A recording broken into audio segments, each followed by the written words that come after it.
जय श्री माता जी। परम पूज्य श्री माता जी, आपके श्री चरण कमल पर कोटि कोटि नमन। परम पूज्य श्री माता जी, आज का ध्यान आप ही के साथ, आप ही की इच्छा अनुसार हो। कृपा करके आप सारे देव देवियों के साथ ये ध्यान और मेडिटेशन की मंच पर पधारिए और सभी संतों को, सभी शुद्ध आत्मा को परम चैतन्य प्रदान कीजिए और निर्विचारिता स्थिति, ध्यान की स्थिति प्रदान कीजिए। माँ परम पूज्य श्री माता जी, सारे विश्व की सभी संत, सभी शुद्ध आत्मा आपके साथ ध्यान करने हेतु एकत्रित हुई है। कृपा करके आप पधारिए। कुंडलिनी उठा के बंधन लेंगे।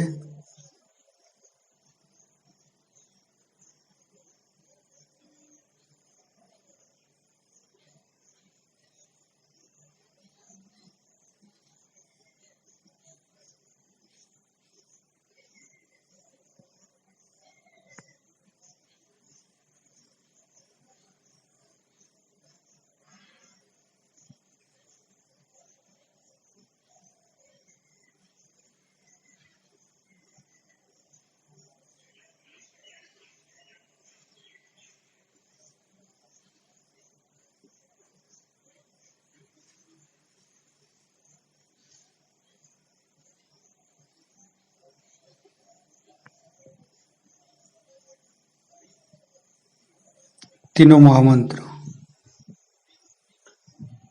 ओम तमेव साक्षात् श्री महालक्ष्मी महासरस्वती महाकाली त्रिगुणात्मिका कुंडलिनी साक्षात् श्री आदिशक्ति माता जी श्री निर्मला देवे नमो नमः।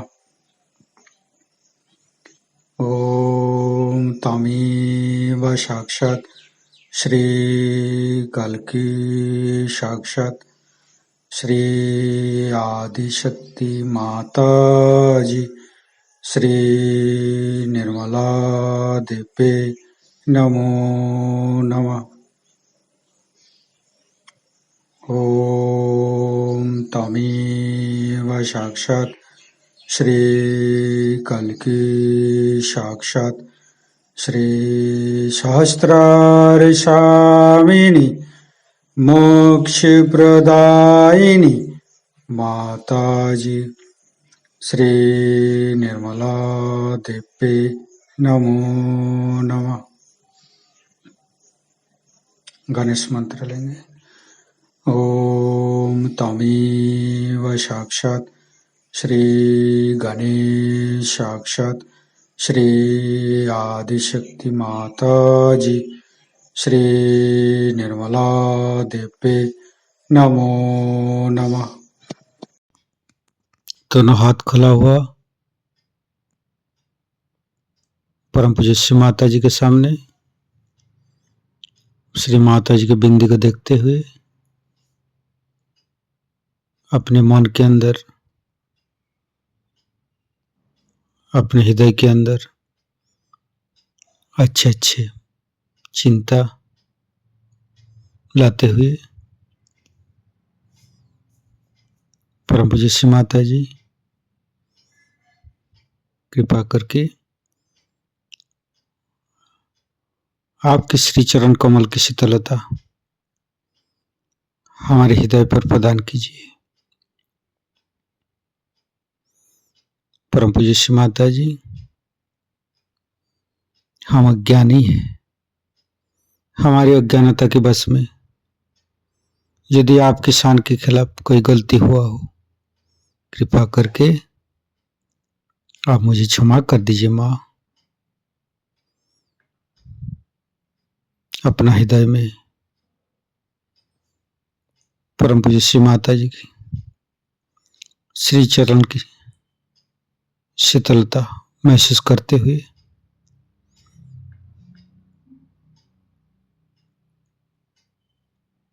धीरे धीरे चित्त को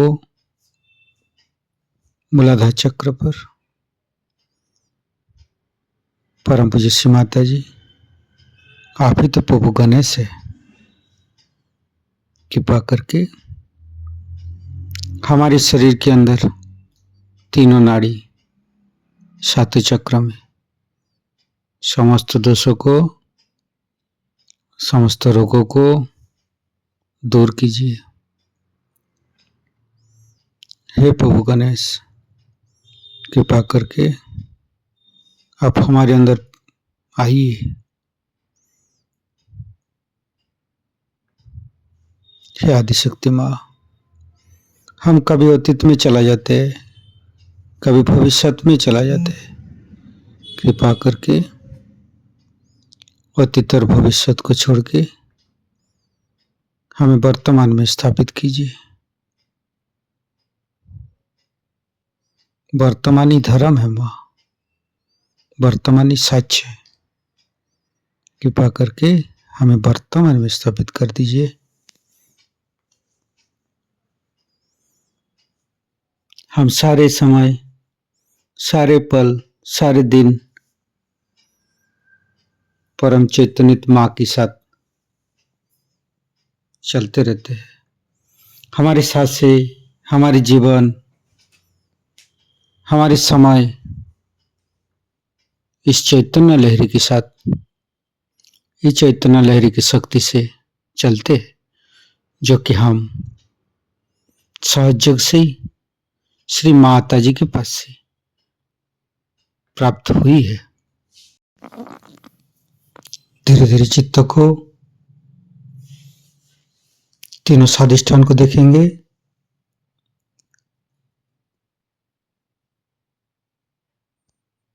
तीनों नाभि, लेफ्ट नाभि, परम पूज्य श्री माता जी, कृपा करके आप गृहलक्ष्मी जी के रूप में हमारे लेफ्ट नाभि पर आइए और समस्त दोषों को, समस्त रोगों को दूर कीजिए। लेफ्ट नाभि को सहस्त्रार के साथ जोड़ेंगे।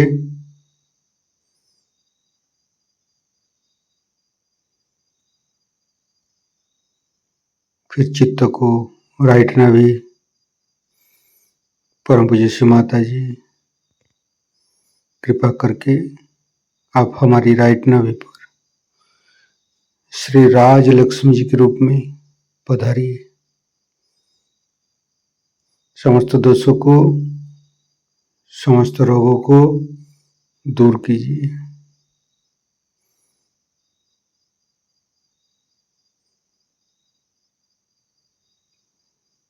फिर धीरे धीरे चित्त को मध्य नाभि,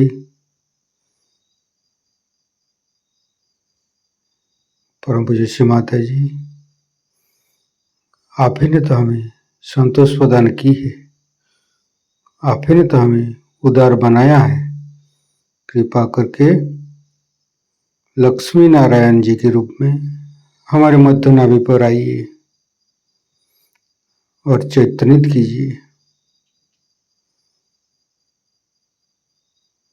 फिर धीरे धीरे चित्त को सहस्त्रार के साथ जुड़ेंगे।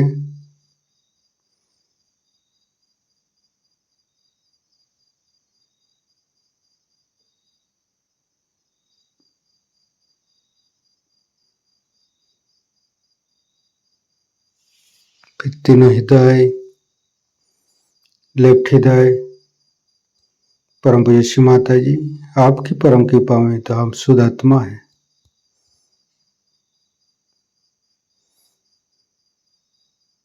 फिर राइट हृदय, फिर मध्य हृदय,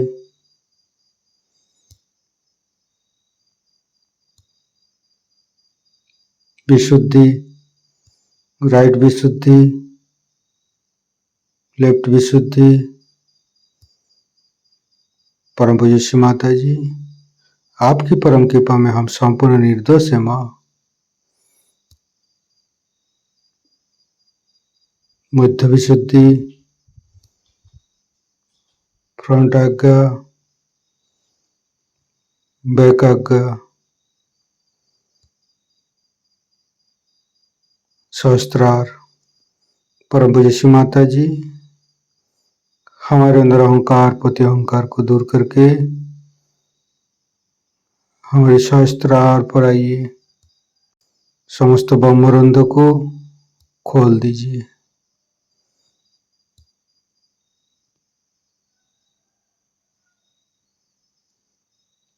परम पूज्य श्री माता जी, हमें निर्विचारिता सिद्धि, ध्यान का सिद्धि दीजिए।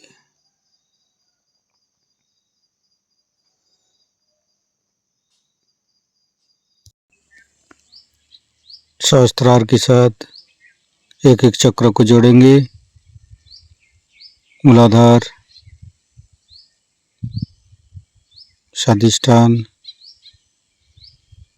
नाभि, हृदय, विशुद्धि, आज्ञा, संपूर्ण चित्त सहस्त्रार पर रखेंगे। परम पूज्य श्री माता जी, हमारे ऊपर ऐसी कृपा कीजिए ताकि आपकी वाणी को हम सहस्त्रार से ग्रहण कर सके। संपूर्ण चित्त सहस्त्रार पर परम पूज्य श्री माता जी को अमृत बनी हम सहस्त्रार से ग्रहण करेंगे। आज के जो प्रश्न मेरे सामने आए,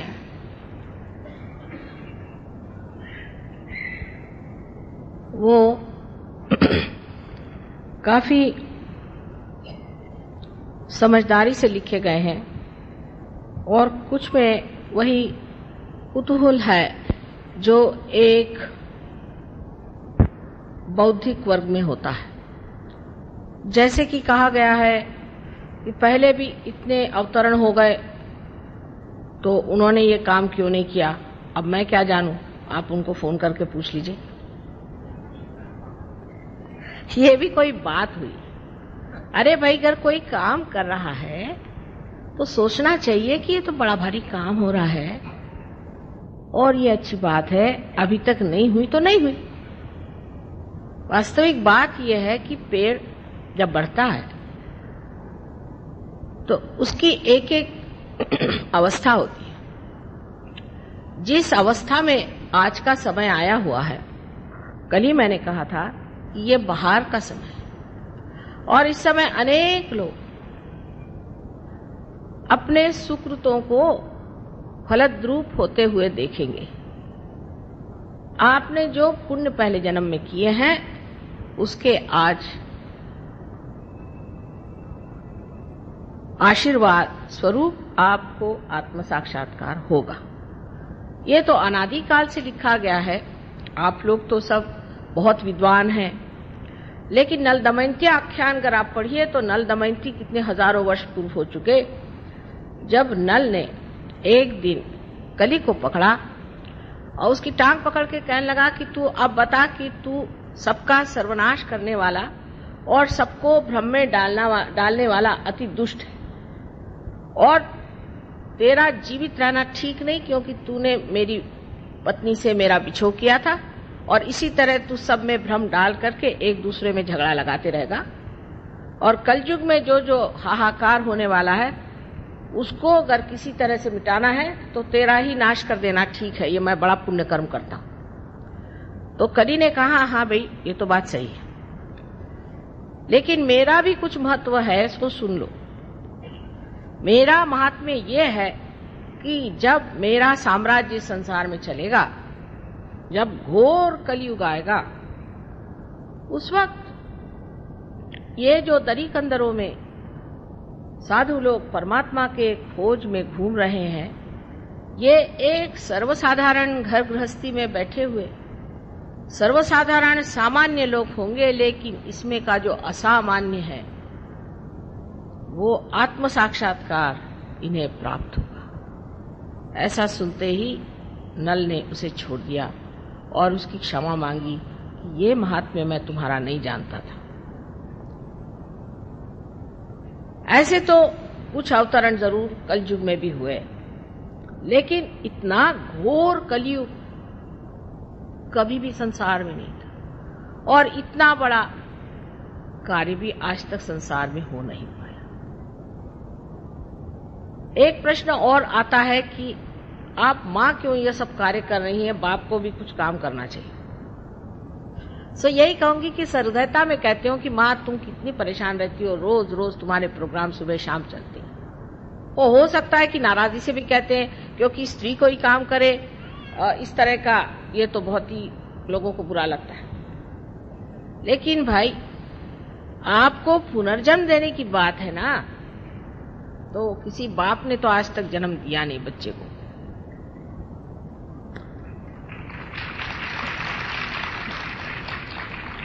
और ऐसी मेहनत करनी पड़ती है, इस बार बड़ी सबूरी चाहिए, बड़ा प्यार चाहिए, बड़ी समझ चाहिए, बड़ा दुलार चाहिए, सूझबूझ चाहिए, और आखिर तक पार करने की इच्छा बनी ही रहना चाहिए।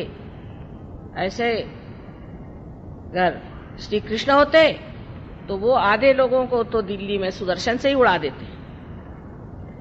ऐसे अगर राम होते तो वो घबरा के वनवास चले जाते, और अगर जीसस क्राइस्ट आते तो अपने को सूली पर चढ़ा लेते, और बुद्ध आते, महावीर आते तो बैराग लेकर के वो अपने कार्य में निकल जाते। ये कार्य एक मां ही कर सकती।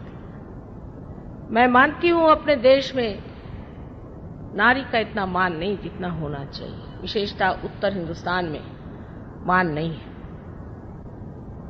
यत्र नार्या पूज्यन्ते तत्र रमन्ते देवता। जहां स्त्री पूजनीय होती और पूजी जाती है, वहां देवता का रमण होता है।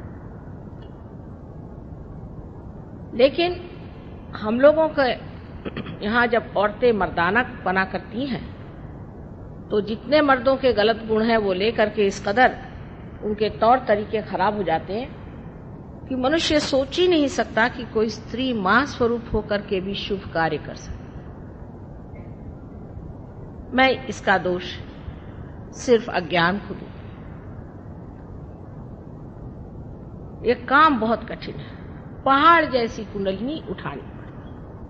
बहुत से लोगों के अंदर जो कुंडलिनी आहत एक सांप की तरह छटपटाती कि मां मुझे किसी तरह से तो ये शुभ कार्य करने दो, क्योंकि आप सबकी जो एक व्यक्तिगत मां है, आपकी अपनी जो एक मां है वो है कुंडलिनी, और छटपटाती है कि देखो मेरे बेटे ने मेरी ये हालत कर दी, मैं इसको कैसे जन्म दूं। उसको संभाल के, पुचकार के, संवार के जागरूक करना है,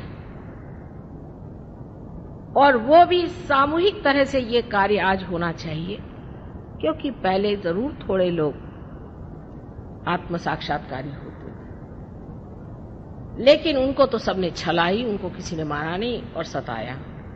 और किसी किसी गुरुओं के बारे में पूछा है कि उनको कैंसर की बीमारी हुई तो वो क्यों नहीं ठीक हुए। उनकी कोई मां उस वक्त नहीं थी, सारे दुश्मन ही उनके रहे, और हो सकता है उनमें से कोई आत्म साक्षात्कारी भी न रहा हो। इसलिए ये बेकार की बातें करने से क्या फायदा है। हमसे आपसे कोई झगड़ा तो नहीं है। मां की भाषा में ये कहना है कि खाना बना दिया है बेटा, भूख होगी तो खाना खा लो। ये सहज सरल बात एक मां की। इतना गहन विषय है, इतना सूक्ष्म विषय है कि पहले आदमी को स्थिरता लाना ही बड़ा कठिन जाता है। मैं देखती हूं जरा सा इधर से बच्चा उधर गया, सबकी नजर उधर चली जाए। एकाग्र होना भी कितना कठिन है और उसके बाद फिर समग्र होना। इसलिए आपसे मैं विनती करती हूं कि कृपया अपनी जो भी मुझे बात कहनी है उसे आप एकाग्रता से पहले सुनो।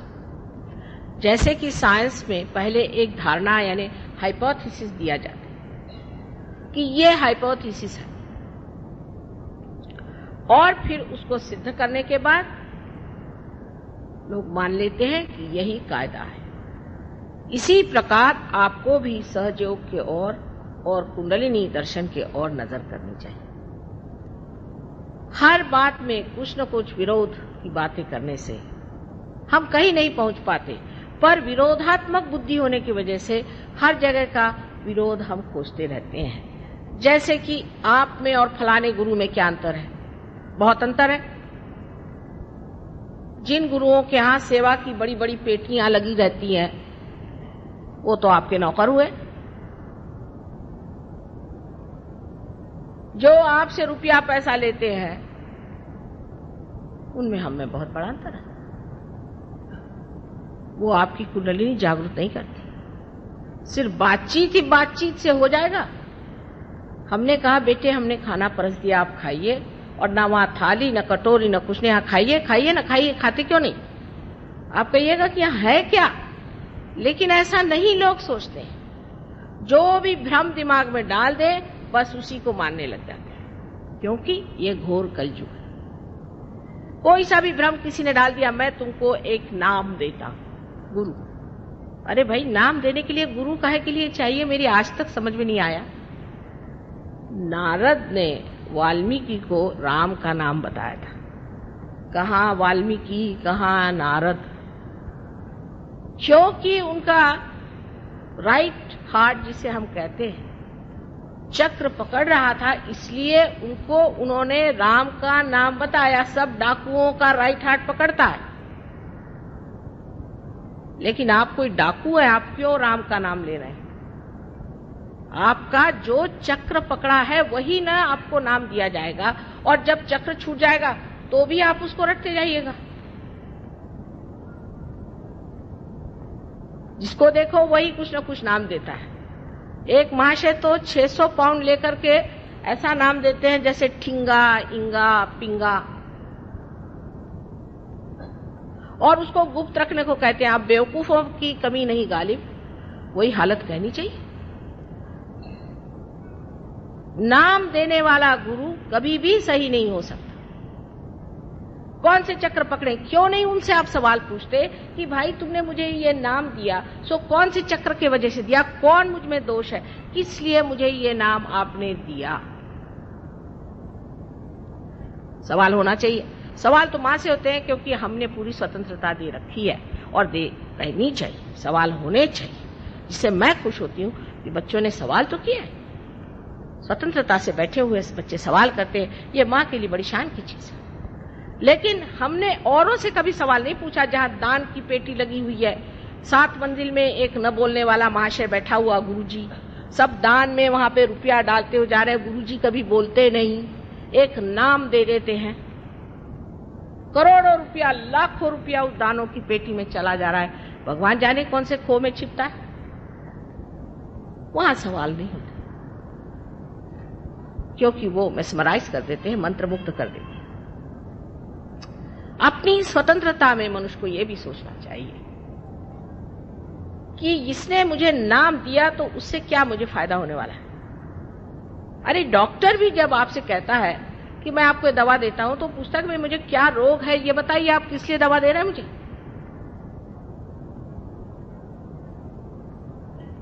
और अपने देश में नाम देने वाले गुरु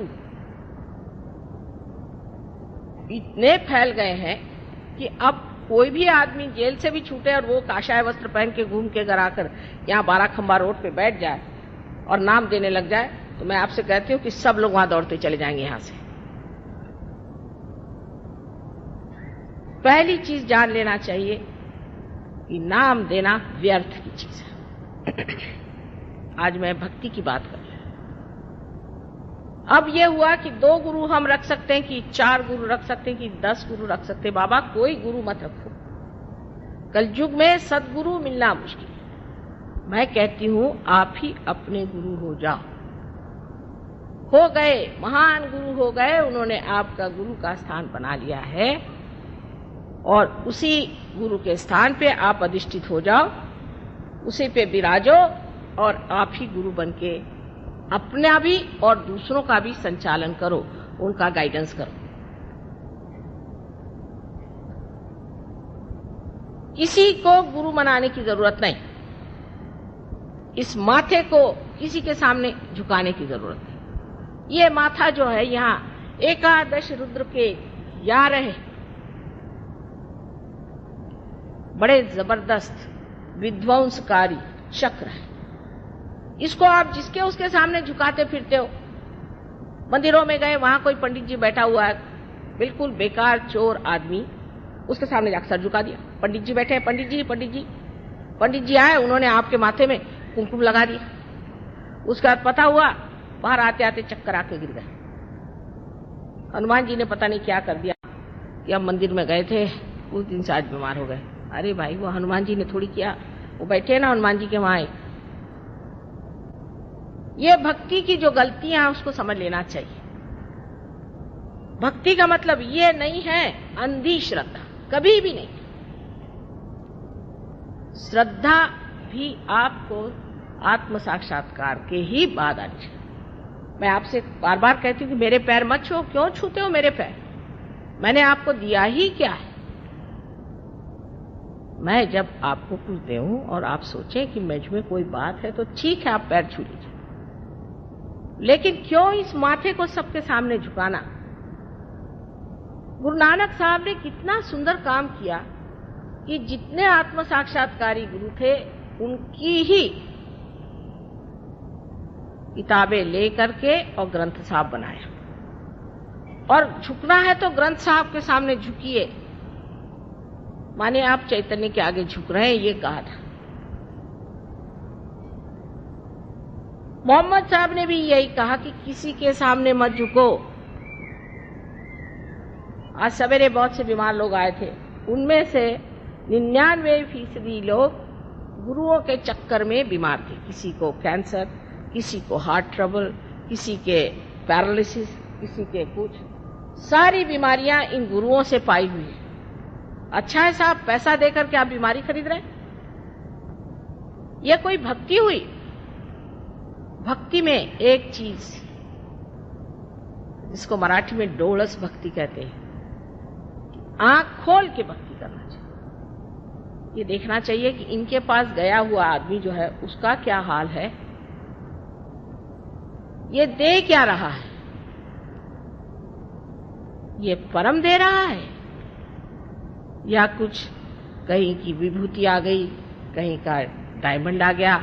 आपके ड्राइवर नौकरों को नहीं मिलेगा डायमंड। अगर आपके पास 25 डायमंड हो गए तो 1 डायमंड मिलेगा और बाकी सब गायब।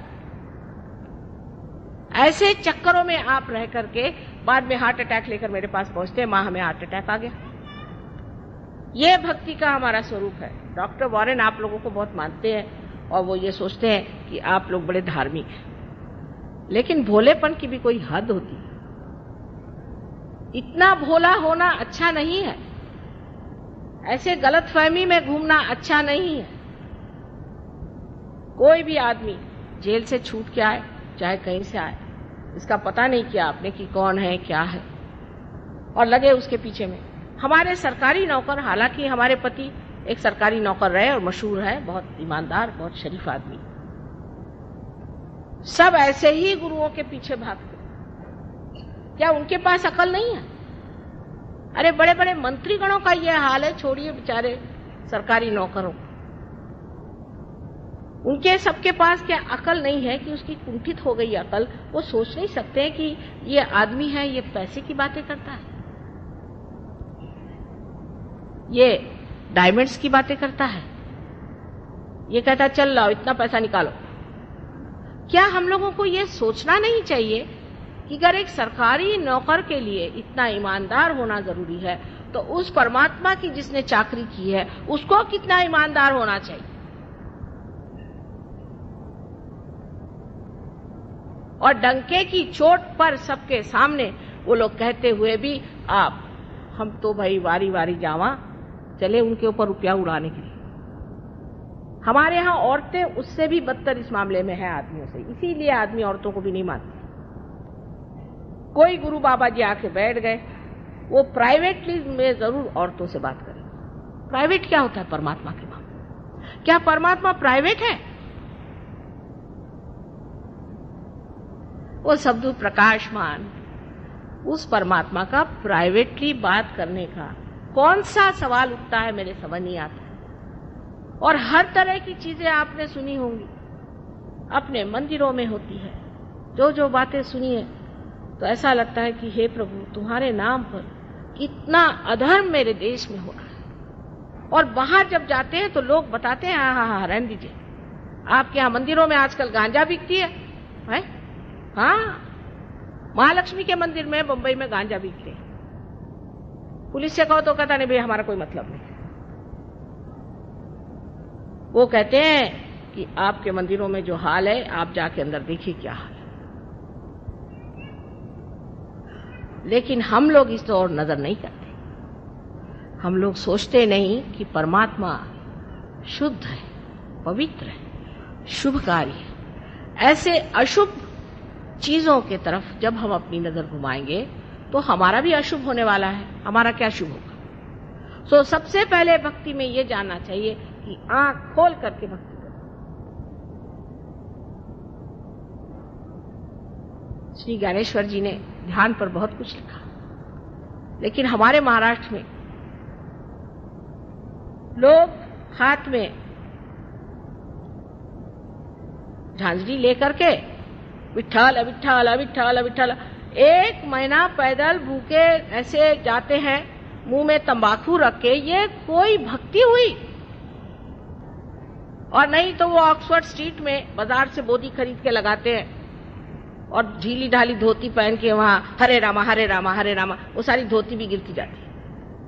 उनसे बात करें तो भी हरे रामा हरे रामा हरे रामा। क्या हो? ये भक्ति नहीं है, ये विडंबना है, ये परमात्मा की विडंबना है। इस विडंबना से आप बच के रहिए। मैंने आपसे पहले ही कहा था कि भक्ति के लिए अनन्य होना चाहिए, अनन्यता आनी चाहिए। और ये अनन्यता आपको सिर्फ आत्म साक्षात्कार से प्राप्त होती है। किसी भी आदमी को आप जिस तरह से मान लेते हैं, ये बहुत बड़ी गलती हम लोग इस देश में करते हैं। जो डॉक्टर वॉरेन नहीं जानते कि हमारे यहाँ तो कोई भी बाबा जी ढाबा जी आ जाए और वो हाथी वाथी ले गया है तो और भी कह ले मैं यज्ञ करने जा रहा हूँ माता जी। मैंने कहा अच्छा फिर क्या, कम से कम 5 डब्बे का आप मुझे घी दे दीजिए। मैंने कहा जनाब मेरे यहाँ तो आधा डब्बा क्या पाउंड डब्बा भी नहीं घी रहता। तो अच्छा फिर कोई जेवरी दे दीजिए। मैंने कहा अच्छा मैं अपने पति से पूछ लूं। कल आपके पति क्या करते हैं? मैंने कहा वो प्राइम मिनिस्टर के सेक्रेटरी हैं। नहीं हमें कुछ नहीं चाहिए, उठाया अपना बिस्तरा चाहिए। से पूछने की कोई जरूरत नहीं। मैंने कहा बाबा रे बाबा, एक बार सीता जी ने अपने देवर की बात नहीं मानी और संकट आ गया। मैं उनसे पूछे बगैर कोई काम नहीं करता। ये चीज हमारी जो अंदर एक भोलापन, जिसको कि मैं बेवकूफी कहती हूं। जो आदमी भोला होता है वो अत्यंत कुशाग्र होता है। वो जितना जानता है उतना एक चालाक नहीं जान सकता। लेकिन ये बेवकूफियां जो हम लोग करते रहते हैं सुबह से शाम तक, ये भक्ति कभी भी नहीं हो सकती। दूसरा सवाल ये कि हमारे यहाँ सबने बताया है कि उपास करो। कुछ लोग तो ऐसे हैं कि उनसे पूछना पड़ता है कौन से दिन उपास नहीं कर रहे, उस दिन खाना खाने आइए।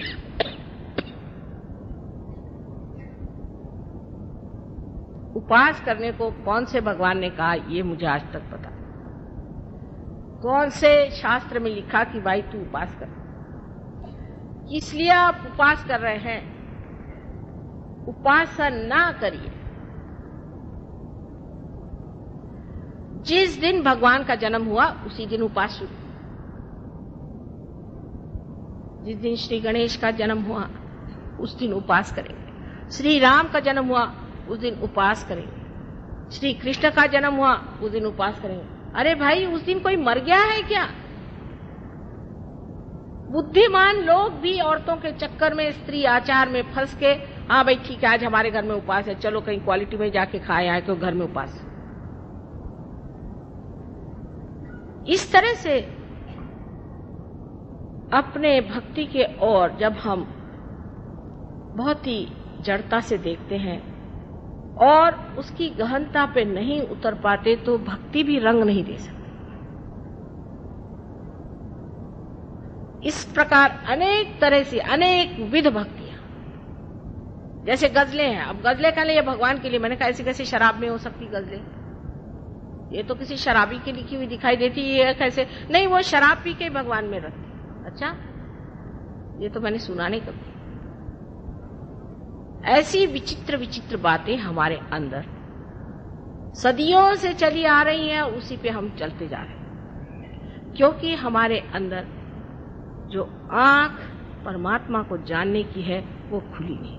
इन सब चीजों से अंदर में बसे हुए जितने भी देवता हैं सब नाराज हो जाते हैं।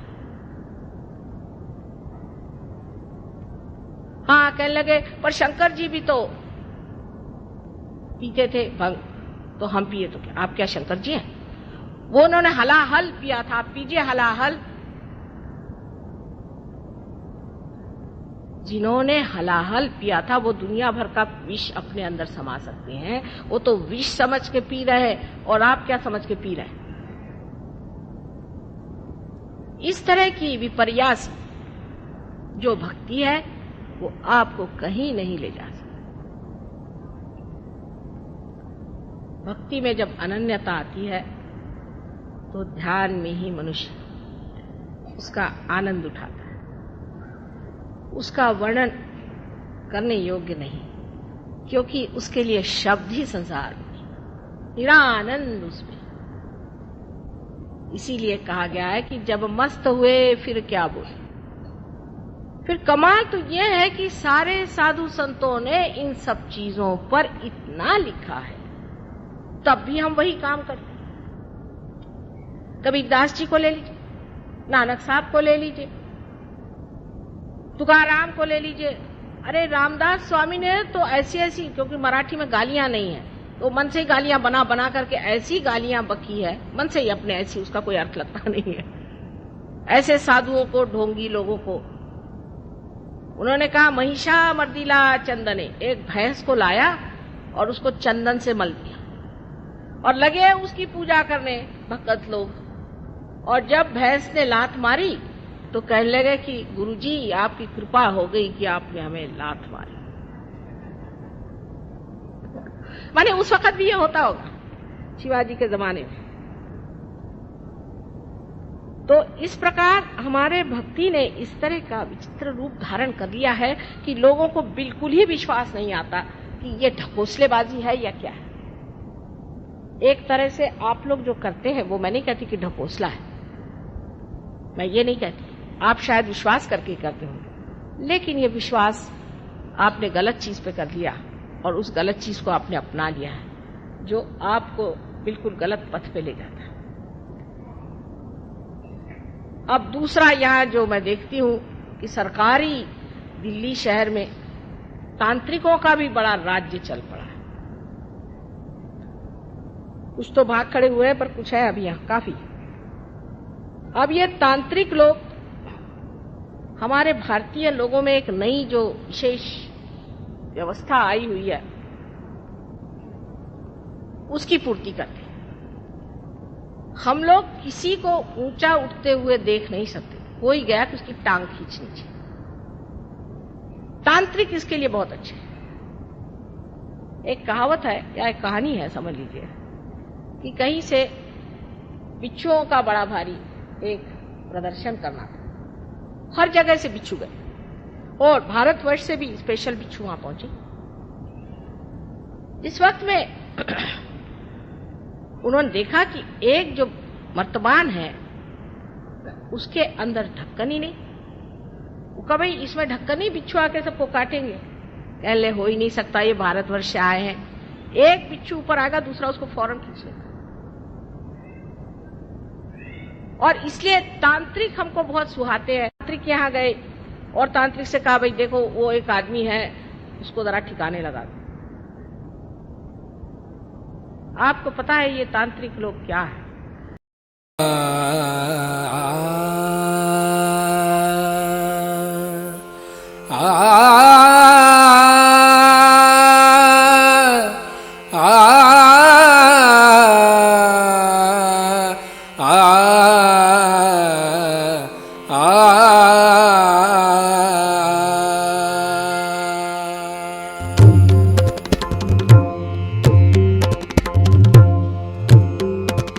नमो नमो श्री निर्मल माता, नमो नमो श्री निर्मल माता, नमो नमो श्री निर्मल माता।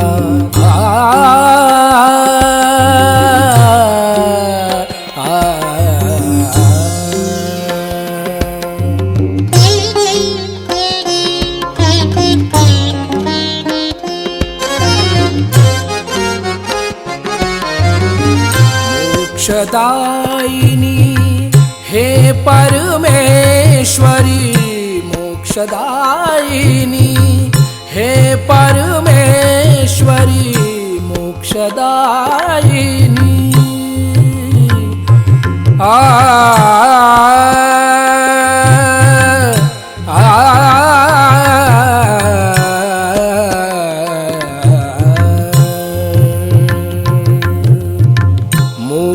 मोक्षदायिनी हे परमेश्वरी, हृदय निवासिनी नमो नमः, हृदय निवासिनी नमो नमः, नमो नमो श्री निर्मल माता, नमो नमो।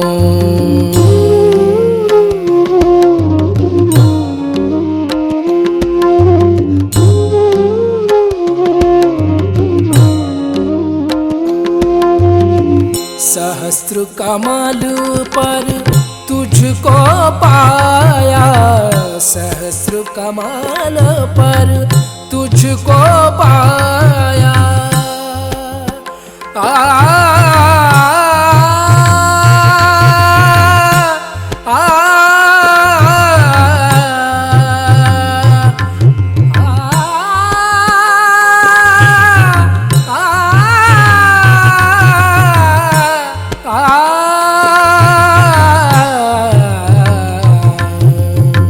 सहस्र कमल पर तुझको पाया, सहस्र कमल पर तुझको पाया।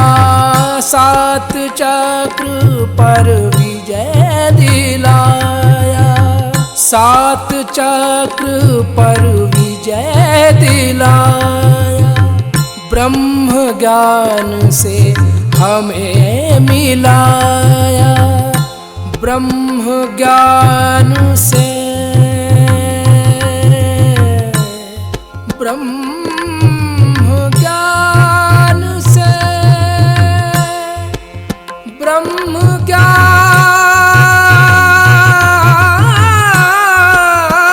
से, ब्रह्म ज्ञान से, ब्रह्म ज्ञान से हमें मिलाया। नमो नमो श्री निर्मल माता, नमो नमो श्री निर्मल माता, नमो नमो श्री निर्मल माता, नमो नमो श्री निर्मल माता, नमो नमो, नमो नमो, नमो नमो।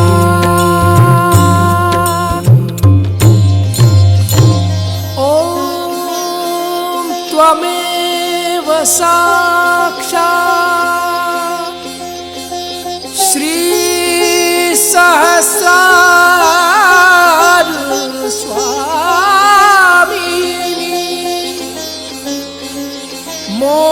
प्रदायिनी माता जी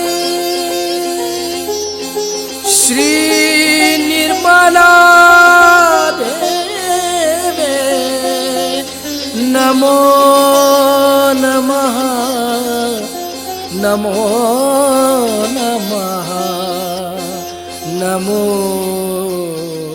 नमः।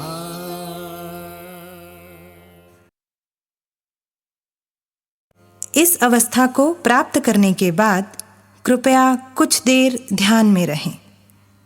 जय श्री माता जी।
इस ध्यान का स्थिति पर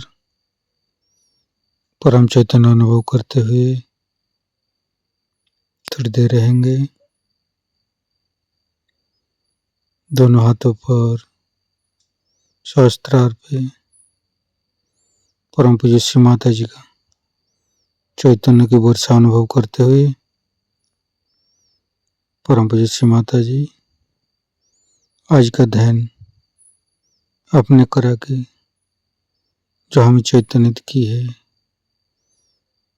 निर्विचारिता स्थिति प्रदान की है, ध्यान की स्थिति प्रदान की है, इसके लिए मैं आपको कटी कटी नमन। कुंडली उठाकर बंधन लेंगे।